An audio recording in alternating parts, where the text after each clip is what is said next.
আজকে আমরা প্রবাসের বিভিন্ন জায়গা থেকে আমাদের নেতা মজলুম জননেতা তারেক রহমানের সাহেবের জন্য ভোট চাইতে আপনাদের এইখানে দরবারে আমরা হাজির হয়েছি। আপনারা জানেন দীর্ঘদিন পর বাংলাদেশে একটি নির্বাচনের আহ্বান বিরাজ করছে। বাংলাদেশের মানুষ এই ভোটের জন্য অধিকার আদায়ের জন্য অনেক রক্ত দিয়েছে, অনেক পরিশ্রম করেছে।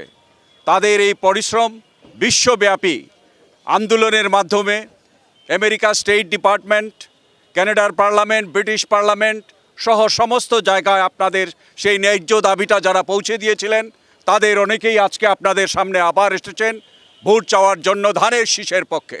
তাহলে আগামীতে ভোটটা আমরা কিসে দেব? ধানের শীষের ভোট আমরা দেওয়ার ভোট চাইতে আমরা এখানে এসেছি। মেরিল্যান্ড থেকে এসছেন আমাদের কাজল মাহমুদ, উনি মেরিল্যান্ডের নেতা। জাহিদ খান সাহেব এসছেন ওয়াশিংটন ডিসি থেকে। আমাদের পল্লব আনসারি সাহেব এসছেন ওয়াশিংটন ডিসি থেকে। আমাদের টেক্সাস থেকে এসছেন জহিরুদ্দিন ভাই এবং সাইদুর রহমান ভাই এবং ইংল্যান্ড থেকে এসছেন আশফাক চৌধুরী।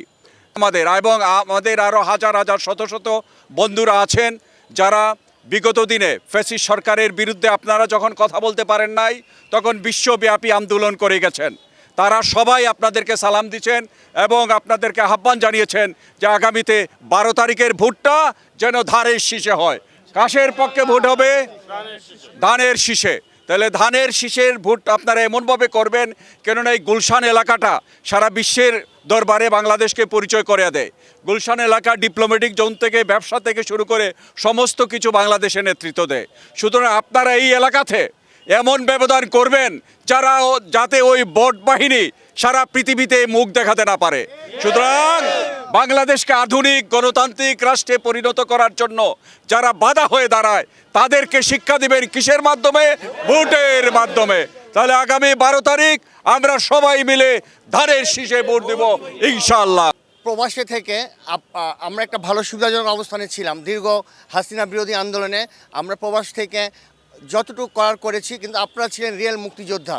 আপনারা এখানে থেকে ফ্যাসিস্ট হাসিনাকে তাড়িয়েছেন।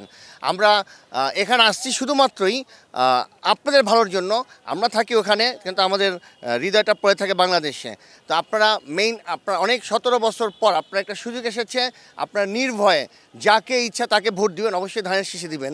তো আপনারা নির্ভয়ে ভোট দিতে পারতেছেন দীর্ঘদিন পর। আপনারা কেউ ভুলে গেছেন ভোট দিতে হয় কীভাবে। তো আপনারা ভোট দিবেন, মনে রাখবেন ধানের শীষ জিতলে বাংলাদেশ জিতবে। আসসালামু আলাইকুম। স্টেট বিএনপির পক্ষ থেকে ধন্যবাদ জানাচ্ছি। আপনারা জানেন, আপনারা গত 17 বছর সুস্থভাবে আজকে যেভাবে এখানে একত্রিত হয়েছেন, গত 17 বছর আমার তেমনিভাবে আমরা প্রবাসে থেকেও আপনাদের সাথে আমরা একত্রিত ছিলাম। আমরা প্রবাস থেকে রেভিডেন্স শাটডাউন করার মাধ্যমে এই ফ্যাসিস্ট হাসিনাকে আমরা বাংলাদেশ থেকে দূর করার জন্য চেষ্টা করেছি এবং সেই বাংলাদেশ থেকে 300 আসন নিয়ে মসজিদের ইমাম সাহেব সহ পালিয়ে গেছে। আমরা চাই না এই বাংলাদেশে পুনরায় যেন এই আবৃত্তি আসে। আমরা চাই তাহলে আমাদেরকে কি করতে হবে? আমাদের তারেক রহমানের নেতৃত্বে বাংলাদেশকে গড়ে উঠতে হবে। যদি বাংলাদেশকে আমরা সে 17 বছর আগে যদি নিয়ে যেতে না চাই তাহলে আমাদেরকে ধানের শীষে ভোট দিতে হবে এবং আমাদের নেতাকে ইনশাল্লাহ আপনারা গুলশান আপনারা সবাই ঐক্যবদ্ধভাবে 12 তারিখ ভোট কেন্দ্রে যাবেন এবং ভোট দিবেন এবং ভোট শেষ হওয়া পর্যন্ত আপনারা ওখানে থাকবেন। আপনাদের সবাইকে ধন্যবাদ এবং সাংবাদিক ভাইদেরকেও ধন্যবাদ জানাচ্ছি। আমাদের সাংবাদিক ভাইদের অনেক অবদান আছে, আপনারা হয়তো অনেকে বাংলাদেশ থেকে জানেন না। আমরা যারা বহির্বিশ্বে ছিলাম আমরা দেখেছি আমাদের অনেক সাংবাদিক ভাই অনেক নির্যাতিত হয়েছেন। আমি আমাদের যুক্তরাজ্য কানাডার পক্ষ থেকে বাংলাদেশের সকল সাংবাদিক ভাইদেরকে ধন্যবাদ জানাচ্ছি। আমরা আপনাদের সাথে প্রবাসীরা আপনাদের সাথে আছে। আসসালামু আলাইকুম সবাইকে। ভোট দেব কিসে?